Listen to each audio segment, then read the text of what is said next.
এখানে রাষ্ট্রকে আসলে এগিয়ে আসতে হবে, শিল্পীরা যেন নিরাপদ থাকে। দেশে ফিল্ম নাই, ফিল্ম তৈরি করার জন্য যে প্রযুক্তিক সহযোগিতা সেটা এফডিসি দিতে পারে না, এবং আমাদের এখানে হল নাই, ফলে সিনেমা প্রায় মুখ থুবড়ে পড়েছে। অন্যদিকে টেলিভিশনগুলি এক ধরনের বাজেট সংকট এবং রাজনৈতিক নিয়ন্ত্রণের কারণে দর্শক সংকট, টিআরপি কমে যাওয়া, অনেকের মালিক পর্যন্ত বাংলাদেশে নাই, এরকম একটা অবস্থা তৈরি হয়েছে। আবার যদি আমরা অন্য মাধ্যমগুলিতে তাকাই, শিল্প সাহিত্যের যে অন্য মাধ্যম যেমন লেখক, সাহিত্যিক, এরা যারা পুস্তক প্রকাশনা অনেক বেড়েছে, কিন্তু সৃজনশীল পুস্তক প্রকাশকদের যে পরিমাণ অ্যাক্টিভ থাকার কথা তারা সেইভাবে থাকতে পারছেন না, মানে অনেক জটিলতা আছে। আপনার কি মনে হয় কোথায় কোথায় আমাদের এই সরকারকে মনোযোগ দিতে বলা উচিত? আমার মনে হয় কি সরকার এই যদি কোথায় কোথায় না বলে কোথায় কোথায় মনোযোগ দেয়া, মানে বাদ দেয়া যাবে বলা উচিত আর কি। মানে এত সংখ্যাটা এত বেশি, আগে বলা উচিত, তারপরে এক্স্যাক্টলি, মানে ডুজ এত বেশি যে ডোন্টস হয়তো আমি খুব অল্প বলতে পারবো যে হ্যাঁ এই জায়গায় মনোযোগ দেওয়ার দরকার নেই। বিকজ আমি যেই কথাটা বারবার বলি যে সংস্কৃতি ক্ষেত্রটা এটা উই আর ভেরি আনফর্চুনেট যে আমাদের এখানে কোনো সরকারি এই জায়গাটাকে খুব বেশি মূল্যায়ন করে না। অথচ আপনি একটা দেশের যদি আসলে প্রোগ্রেসটা চিন্তা করেন, ওটা কিন্তু ওটার জন্য দরকার, জনপদের যদি প্রোগ্রেসের কথা বলি তাহলে সেটার জন্য দরকার হচ্ছে শিক্ষা, সংস্কৃতি। সবচেয়ে ইম্পর্টেন্ট হচ্ছে এটা। আমাদের এখানে এই দুইটা চর্চা হয় সবচেয়ে কম। সংস্কৃতি কিন্তু ন্যারেটিভ তৈরি করতে পারে। সো আপনার আসলে যেটা একদম প্রপার সংস্কৃতি যেটা, সেই চর্চাটা যেন চলে, সেটা আসলে প্যারিসকে মানুষ কিভাবে চিনে, সেটা হচ্ছে আর্টসের ক্যাপিটাল। প্যারিসের মধ্যে কে কবে প্রেসিডেন্ট ছিল, কে কি ছিল সেটা জানে না, কিন্তু মানুষ জানে যে আর্টসের ক্যাপিটাল হচ্ছে প্যারিস। সো সিমিলারলি আমি যদি বাংলা ভাষার আর্টসের ক্যাপিটাল বলতে চাই ঢাকাকে, তাহলে আমার আসলে সেইভাবে সরকারদের সব ধরনের ইনভলভমেন্টটা বাড়াতে হবে। আমি যদি ছোট করে বলি, ধরেন টেলিভিশনের কথা যদি বলি, আমি টেলিভিশন থেকে আসছি। টেলিভিশন কিন্তু ইন্ডাস্ট্রি না, বাই দ্য ওয়ে। আমরা মুখে বলি টেলিভিশন ইন্ডাস্ট্রি, কিন্তু টেলিভিশনের কিন্তু কোনো মানে ইন্ডাস্ট্রিয়াল স্ট্রাকচার কিন্তু নাই। মানে এটা এখনও কিন্তু ওই মন্ত্রণালয়, তার সাথে বাণিজ্য মন্ত্রণালয়, তথ্য মন্ত্রণালয়, আরও অনেক কিছু যুক্ত হয়।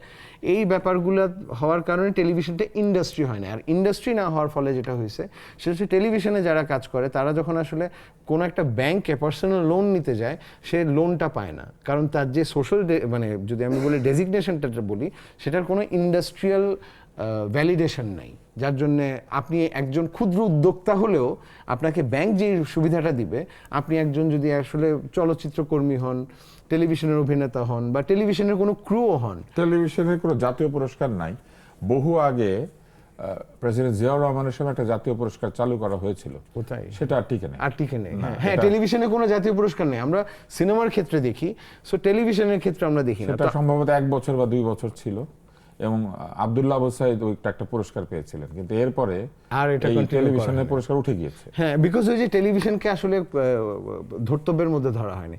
আর একটা জিনিস দরকার আমার মনে হয় কি, সেটা হচ্ছে যে আমার খুবই অদ্ভুত ভাবে রেডিওরও কোনো পুরস্কার, এমনকি যারা কলা কুশলী তারা তো বাদই দিলাম, পেছনে যারা কাজ করেন, এত ভালো অনুষ্ঠান তৈরি করেন, ডকুমেন্টারি তৈরি করেন, আমাদের টেলিভিশনে তৈরি করা ডকুমেন্টারি বিদেশে গিয়ে পুরস্কার নিয়ে আসে, কিন্তু বাংলাদেশে আপনি টেলিভিশনে কোনো ডকুমেন্টারি তৈরি করলে আপনি পুরস্কার পাবেন। ডকুমেন্টারি দেখানোই হয় না বলতে গেলে। যদি আমি বলি যে একটা actually documentary, world class documentary, আমরা ছোটবেলায় দেখতাম NH10 এর পুরস্কার নিয়ে আসছে, কিন্তু আমরা এখানে ডকুমেন্টারিগুলো দেখি না। সো আমার মনে হয় কি যে এটা খুব দরকার। আরেকটা জিনিস দরকার হচ্ছে খুবই অদ্ভুতভাবে আমাদের, যদি আমি সিনেমা, টেলিভিশন, রেডিও, তারপর থিয়েটার সব কিছুই বলি, সব তো আসলে কালচারের পার্ট, কিন্তু খুব অদ্ভুতভাবে সিনেমাটা আমাদের তথ্য মন্ত্রণালয়ের আন্ডারে, আর বাকি সব হচ্ছে সংস্কৃতি মন্ত্রণালয়ের আন্ডারে।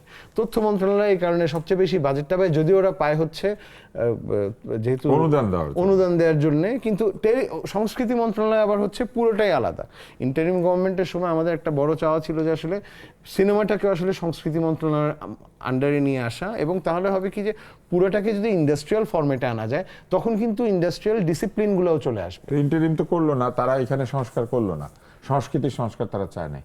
আরেকটা জিনিস না, চাই নাই না, আমি যতটুকু জানি, আমরা যখন এই দাবিটা করলাম, বললো যে এটার যে দীর্ঘমেয়াদী একটা প্রক্রিয়া, সেটা হচ্ছে বাণিজ্য মন্ত্রণালয়, অর্থ মন্ত্রণালয় এন্ড সংস্কৃতি মন্ত্রণালয়, এই তিনটার কিছু, এটা শুধু এইবার না, এর আগের বারও যতবার আমাদের এই দাবিটা ছিল, তখন এই 3-4 মন্ত্রণালয়ের কথা কাণ্ড তো তারা করেছে। বিভিন্ন স্কুলে সংস্কৃতির টিচার, গানের টিচার, আর্টের টিচার এগুলো কমিয়ে দিয়েছে, নাই করে দিয়েছে।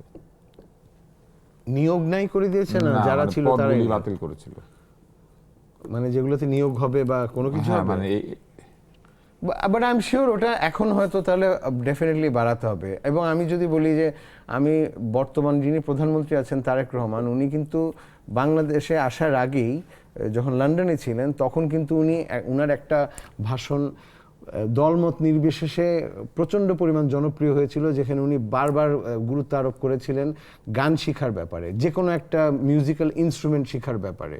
ওটা সবাই তখন শেয়ার করেছিল এবং উনি বলেছিলেন যে আসলে একটা জাতিগোষ্ঠী তৈরি হয় তার কালচার দিয়ে। আমরা দেখেছি ওই সময় বাদ্যযন্ত্র ভেঙে ফেলা হয়েছে, বাউলদেরকে আক্রমণ করা হয়েছে। হ্যাঁ, মব তো ছিলই অবভিয়াসলি গতবার যেটা, এবং এই বাউলদের আক্রমণ কিন্তু যে গতবার যদি আমি বলি গত 1.5 বছর অনেক পরিমাণ বেড়েছে, কিন্তু বাউলদের চুলকাটা কিন্তু আমরা এর আগের যে সরকার ক্ষমতায় ছিল অনেক বছর তখনও দেখেছি। এই যে একটা ফ্রিঞ্জ অফ গ্রুপটা থাকবে, এদেরকে আসলে যেভাবেই হোক দমন করতে হবে। আমি তো বারবারই বললাম যে শিল্পীরা সবসময় ভালনারেবল হয়, শিল্পীদেরকে প্রোটেকশন দেওয়ার দায়িত্ব হচ্ছে রাষ্ট্রের, যে কোনো রকমের সামাজিক নিরাপত্তা থেকে শুরু করে, এখন যদি আমি সোশ্যাল মিডিয়ার নিরাপত্তাও বলি, সেখানেও আসলে যেহেতু আগে সোশ্যাল মিডিয়া ছিল না, এখন চলে আসছে, এখানে রাষ্ট্রকে আসলে এগিয়ে আসতে হবে শিল্পীরা যেন নিরাপদ থাকে।